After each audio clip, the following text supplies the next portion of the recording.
এখন যে বিষয়টা কথা বলবো, এটা মানুষের জীবনে অনেক অনেক অনেক গুরুত্বপূর্ণ। যদি কোনো মানুষ মানতে পারে, যারা মানে তার পৃথিবীতে ইনশাল্লাহ অনেক অনেক সুখে আছে, অনেক সুখে আছে বাস্তব জীবনে। কারণ এ বিষয়টা হচ্ছে এমন একটা বিষয়, এটা যদি কেউ না মানতে পারে তাহলে অনেক সময় মানুষের জীবনে বাড়ি গাড়ি নারী টাকা পয়সা ধন দৌলত সব কিছু হারাইতে হয়। বিষয়টা হচ্ছে রাগ নিয়ন্ত্রণ করা। রাগের মাথায় কোনো কিছু সিদ্ধান্ত নেবেন না। যদি এই বিষয়টা মানুষ মানতে পারে তাহলে কোনো মানুষ সহজে বিপদে পড়বে না। আল্লাহর রহমতে কখনো বিপদে পড়বে না। বাড়ি গাড়ি সম্পদ ধন দৌলত কোনো কিছু সহজে হারাইতে হবে না।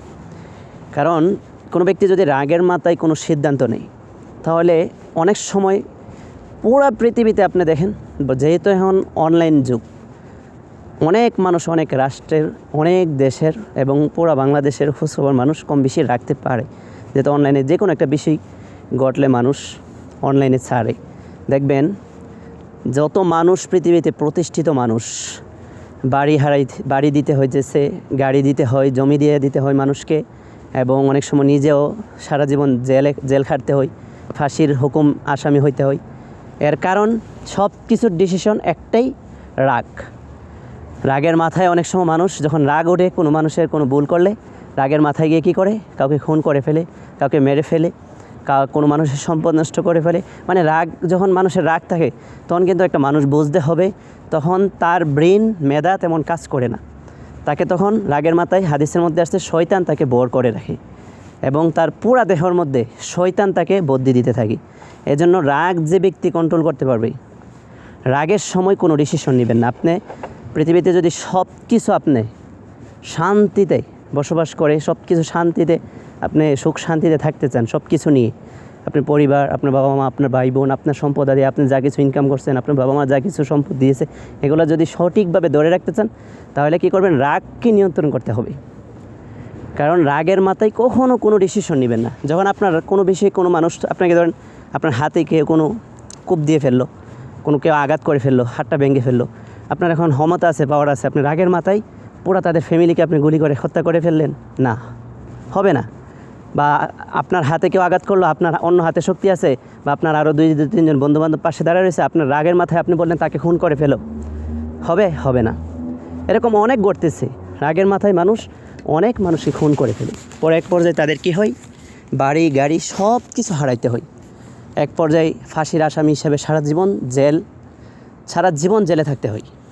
বড় বড় আকাবিররা, বড় বড় আলেম ওলামারা তারা বলে, যদি পৃথিবীতে শ্রেষ্ঠ বীর, শ্রেষ্ঠ পুরুষ, শ্রেষ্ঠ মানব তারাই যারা রাগকে কন্ট্রোল করতে পারে। এজন্য কখনও কোনো জীবন চলার পথে কোনো সমস্যা হইলে, কোনো সমস্যার সম্মুখীন হইলে, কেউ আপনাকে কোনো আঘাত করলে, কেউ আপনাকে কোনো অপমান করলে, কেউ আপনার কোনো কিছু ক্ষতি করলে, রাগের সময় আপনি ডিসিশন নেবেন না। আপনি আপনার রাগ নিয়ন্ত্রণ করেন, ঠান্ডা হন, তারপরে আপনি ডিসিশন নেন। যদি রাগ যাওয়ার পরে ডিসিশন নেন তাহলে যে শত্রু ছিল, যে খারাপ ছিল, যে আপনার ক্ষতি করছিল, তার প্রতিশোধও আপনি দিতে পারবেন এবং আপনি আপনার মধ্যে থাকতে পারবেন। আপনার কোনো কিছু সহজে ধ্বংস হবে না, আপনার বাড়ি গাড়ি সব কিছু হারাইতে হবে না। আপনাকে দিয়ে এরকম কোনো ঘটনা ঘটবে না যে ঘটনার কারণে আপনার সব কিছু হারাইতে হবে, সব কিছু বিলীন করতে হবে, সব কিছু থেকে আপনি বঞ্চিত হবেন, এরকম সহজে হবে না। পৃথিবীতে যত মানুষ যত কিছু হারাইছে দেখবেন বেশিরভাগ রাগের কারণে। পরবর্তীতে মানুষ চিন্তা করে, আমার এটা ভাগ্য ছিল না, আমার একটা অঘটন হয়ে গেছে, আমার এটা হয়ে গেছে, ওইটা গেছে। মূলত সব ক্ষতির কারণ এবং সব পাপের কারণ সব কিছু মানুষের নিজের দোষ। কারণ আল্লাহ তাআলা চায় না যে পৃথিবীতে একটা বান্দা, পৃথিবীতে একটা মানুষ সব কিছু হারিয়ে ফেলুক, মানুষ হিসাবে এমন কোনো একটা কাজ করুক যে কাজটা তার সব কিছু ধ্বংস হয়ে যাবে। এটা ইসলাম সমর্থন করে না। এজন্য সবসময় খেয়াল রাখতে হবে, রাগের মাথায় কখনো কোনো সময় কোনো সিদ্ধান্ত নেবেন না। রাগ এমন একটা বস্তু, রাগ এমন একটা জিনিস, যে জিনিসটা মানুষকে মুহূর্তেই ধ্বংস করে দিতে পারে।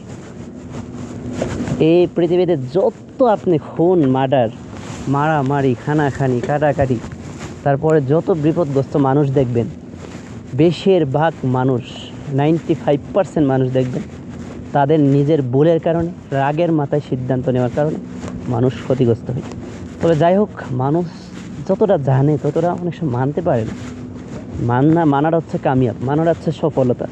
আর আরেকটা বিষয় খেয়াল করবেন, পৃথিবীতে চলতে গিয়ে কোনো মানুষ কোনো ভুল করলে চেষ্টা করবেন তাকে ক্ষমা করে দেওয়া।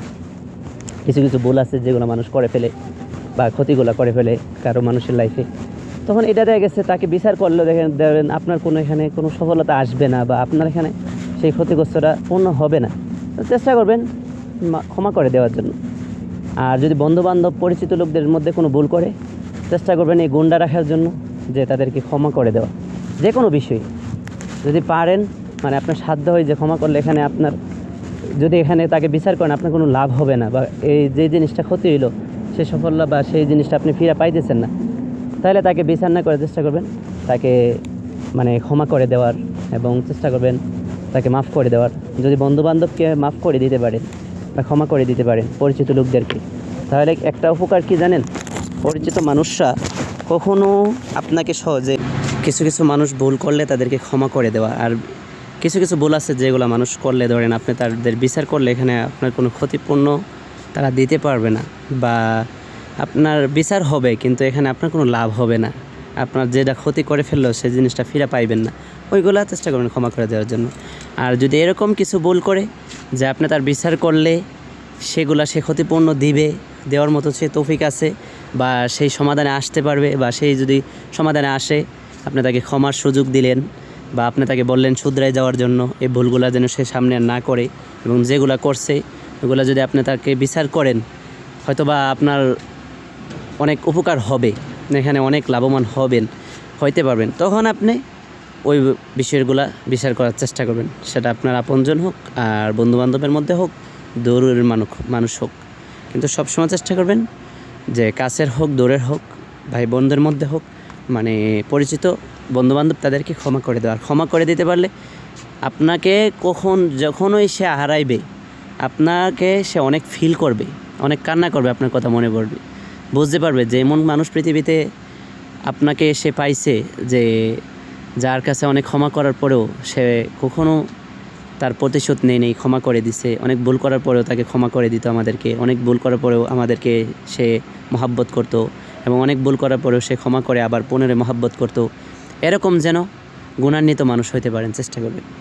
আর যে ভুলগুলা মানুষ করলে আপনি বিচার করলে এখানে আপনিও সফল হবেন এবং আপনারও ভালো হবে, কল্যাণ হবে, তারও ভালো হবে, কল্যাণ হবে।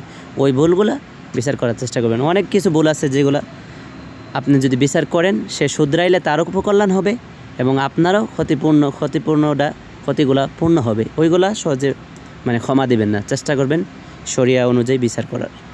তো যাই হোক, আশা করি কথাগুলা বুঝতে পারছেন। তবে বিষয়গুলা আমরা যেন মানতে পারি, আল্লাহ তাআলা সেই তৌফিক দান করুক।